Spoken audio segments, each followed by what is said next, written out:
পয়সাওয়ালা প্রবাসী বাঙালি, তোমাকে ভালো লেগেছে তাই আমাদের বললো তো আজ তোমার সঙ্গ পেতে চায়।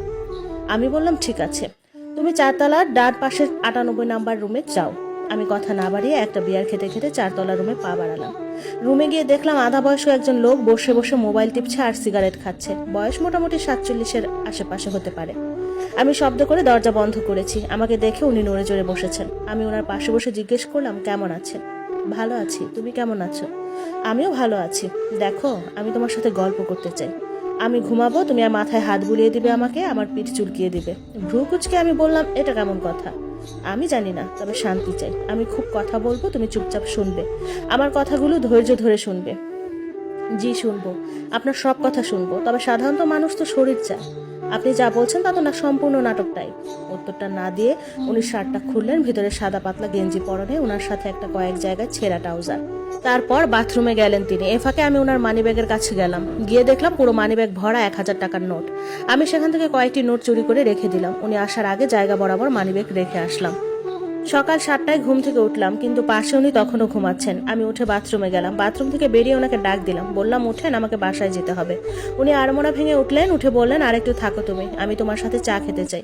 আমি ম্যানেজারকে ফোন দিয়ে চা দিতে বললাম। চা দিয়ে গেল। চা খেতে খেতে উনি আমায় বললেন, ওনার দুইটা ছেলে আমেরিকায় থাকে, ওদের মায়ের সাথে। ওদের মা একজন ফিরে পায়নি, একজন বিদেশিনীকে বিয়ে করে উনি মানসিকভাবে শান্তিতে নেই। এ কারণে দেশে আসলে বিভিন্ন নারীদের কাছে ওনার যাতায়াত, যাতে একটু মানসিক শান্তি তিনি পান। তিনি আমায় প্রস্তাব দিলেন আমি যেন মাঝে মাঝে তার ফ্ল্যাটে যাই এবং আজ রাতটাও যেন তার ফ্ল্যাটে কাটাই। চা খাওয়া শেষ আমার। আমি আমার পারিশ্রমিক চাইলাম। উনি বলল, বারের ম্যানেজারকে দিয়েছি 5000 টাকা। উনি আমাকে 1000 টাকা দিয়ে বললেন, এটা তোমার বকশিস। আমি আরও 1000 টাকা ওনার কাছে চাইলাম। উনি আমাকে দিলেন। তারপর ওনাকে বললাম, আজ রাতে আপনার ফ্ল্যাটে যাব, তবে এটা ম্যানেজারকে বলবেন না, আমার সমস্যা হবে। উনি বললেন, ঠিক আছে। এরপর আমি ওনার থেকে বিদায় নিয়ে সেই রুমটা থেকে বের হয়ে যাই। আমাদের হোটেল রুমে গিয়ে বাসায় জামা কাপড় পরে বরখা পরে নিলাম।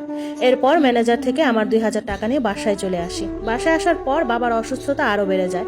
বাবাকে নিয়ে তাড়াতাড়ি মেডিকেলে যাই এবং মেডিকেলে ভর্তি হয় তিনি। আমার জমানো টাকা ছিল, তাই কোনো অসুবিধা হয়নি। বার ম্যানেজারকে বলি, বাবা অসুস্থ, আমি বারে যেতে পারবো না। উনি এসে আমার বাবাকে দেখে গেলেন এবং আমাকে 3000 টাকা দিয়ে গেলেন। রাত 11টার দিকে আমার ফোনে কল আসে। অজানা একটা নাম্বার, আমি চিনিও না। আমি হ্যালো হ্যালো করি, কিন্তু কথা বলে না।